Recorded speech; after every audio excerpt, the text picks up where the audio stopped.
कहानी है मुंबई में रहने वाले दीपक की। दीपक एक प्राइवेट कंपनी में काम करता था। उसके ऑफिस में भावना मैडम नाम की एक सीनियर थी।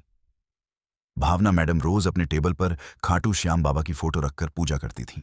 दीपक रोज उन्हें देखता रहता था।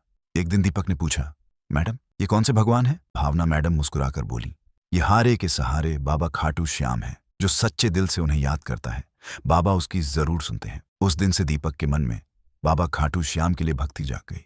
वह रोज बाबा की फोटो देखकर चुपचाप प्रार्थना करने लगा।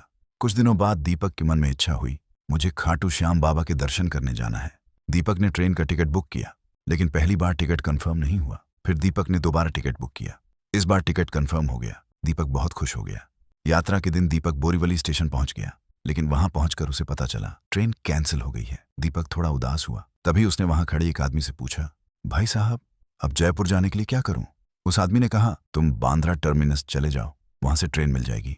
दीपक तुरंत बांद्रा टर्मिनस स्टेशन पहुंच गया, लेकिन वहां जाकर उसे पता चला सुबह की जयपुर वाली ट्रेन निकल चुकी है। अब अगली ट्रेन शाम 5 बजे थी। दीपक स्टेशन पर ही बैठकर शाम तक इंतजार करने लगा। हर बार जब कोई ट्रेन आती, दीपक उठकर जाता, ट्रेन का नाम देखता, फिर वापस आकर बैठ जाता। आखिरकार शाम 5 बजे जयपुर जाने वाली ट्रेन आ गई, लेकिन ट्रेन इतनी भीड़ से भरी थी कि अंदर जाना मुश्किल था। दीपक जैसे तैसे ट्रेन में चढ़ने की कोशिश करने लगा। उसी समय ट्रेन चलने लगी।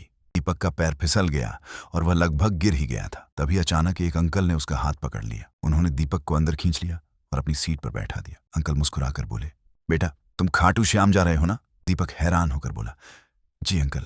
अंकल बोले, चिंता मत करो, बाबा जिसने बुलाया है वो दर्शन भी कराएंगे। दीपक के मन को अजीब सा सुकून मिला। सुबह ट्रेन जयपुर स्टेशन पहुंच गई। वहां अंकल ने दीपक को बस स्टैंड तक ले जाकर खाटू जाने वाली बस में बैठा दिया। फिर बोले, खाटू पहुंचकर दर्शन करने के बाद मुझे फोन करना, और अपना नाम बताया। मेरा नाम कमलेश है। दीपक बस से खाटू श्याम जी पहुंच गया। मंदिर में प्रवेश किया। भीड़ के बीच जब उसने बाबा श्याम के दर्शन किए तो उसकी आंखों से आंसू बहने लगे। उसने हाथ जोड़कर कहा, बाबा मुझे अपने दरबार में बुलाने के लिए धन्यवाद। दर्शन के बाद दीपक ने तुरंत कमलेश अंकल को फोन लगाया, लेकिन फोन से आवाज आई, यह नंबर गलत है। दीपक फिर से फोन करता है, लेकिन हर बार वही जवाब, रॉन्ग नंबर। दीपक मंदिर के बाहर खड़ा रह गया। उसकी आंखों से आंसू बहने लगे। वह सोचने लगा, इतनी भीड़ वाली ट्रेन में मुझे जगह दिलाई, जयपुर पहुंचकर बस में बैठाया, अब उनका नंबर भी गलत है। दीपक के मन में अचानक एक ख्याल आया, अब वो अंकल खुद बाबा श्याम थे।